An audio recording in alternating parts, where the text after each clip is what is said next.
Rainbows.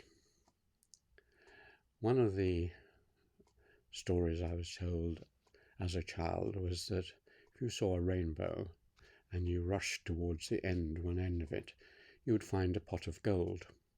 Now, I no doubt set out across the Dorsetshire moors occasionally to try and find that pot of gold, but here I am and I haven't found it. And this is a feature of rainbows. You are promised something, but it recedes. The faster you go, the further it goes away from you. And this is a metaphor for much of our lives. We are constantly disappointed, searching for something which we don't get. And one feature of this comes in the form of the way in which various professions make promises, but they are always impossible to carry out. This is an idea which I think I got from Ivan Illich in his book De-Schooling Society. And his idea was that if you look at each profession, its job is to create a rainbow where it promises it'll solve some problem, but you never get there. His obvious example there was education. Educationalists say, okay, you're all ignorant, but I will teach you. So they create a need for themselves, ignorance, and then they set up institutions to try and get over it. But of course, the more you learn on a well-known law, the area of your ignorance grows like a balloon being blown up, and therefore you just have more and more and more education. When I was at university, a university degree was well enough to get a pretty good job anywhere. Now you need a PhD and a master's and so on and so on and so on. So the threshold and the expectations go up. And what was true of educators was true of doctors. We're promised that if only we pump a little more money into the National Health Service or something, we will get a really good National Health Service. We pump more and more money in.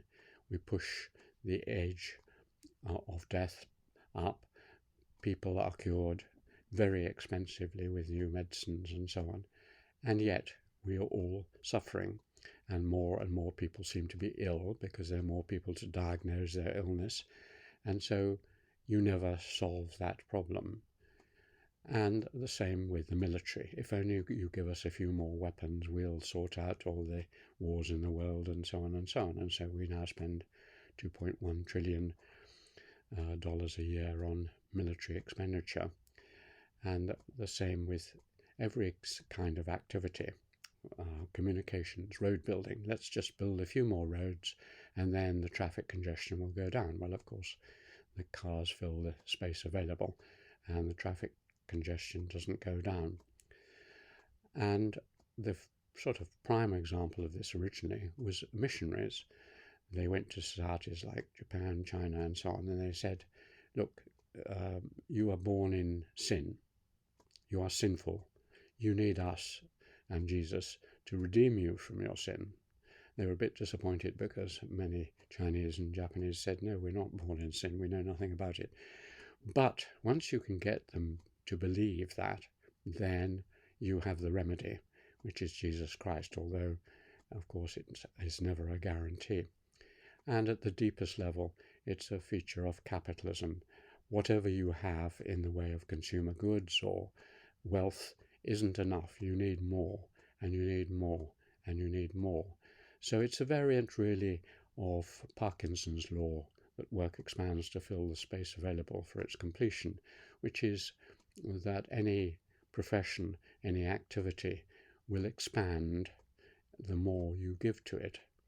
And so the answer, of course, in many of these cases is to give less or to reorganize it so that you get round this constant inflation, this revolution of rising expectations, as it's often called.